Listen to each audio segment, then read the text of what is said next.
dosa anu tia kedah ditobatan Gusti Allah teh nyata dosa anu berkaitan sareng hakullah. Ya. Naon dosa anu berkaitan sareng hakullah? Parentah di Gusti Allah. Cek Allah teh anjeun kudu salat. Gusti hoream salat teh. Nah, berarti teu ngalaksanakeun parentah Allah.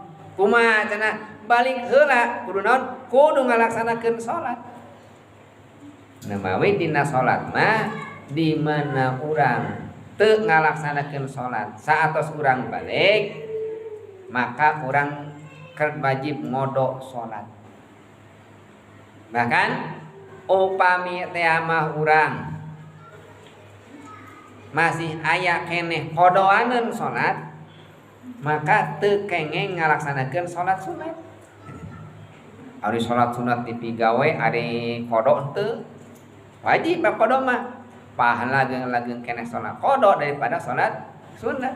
Eta hakullah moal dihampura jalmi nu teu ngalaksanakeun salat.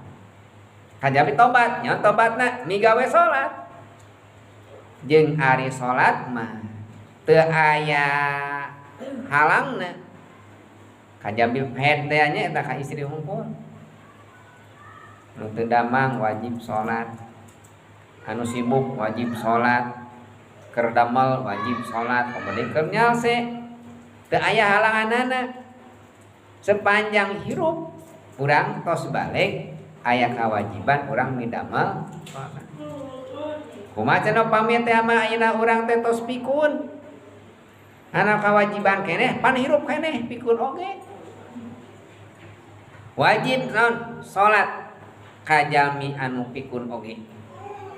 Ka mana cenah anu pikun mah teu apal kana waktu, wartosan ku urang waktuna. Teu bisa mapacana papatahan ku urang teh. Sepanjang aya nyawaan eta jalmi wajib ngalaksanakeun salat. Nyeta teu apaleun nu pikun mah dorakana ka saha? Kanu hideng.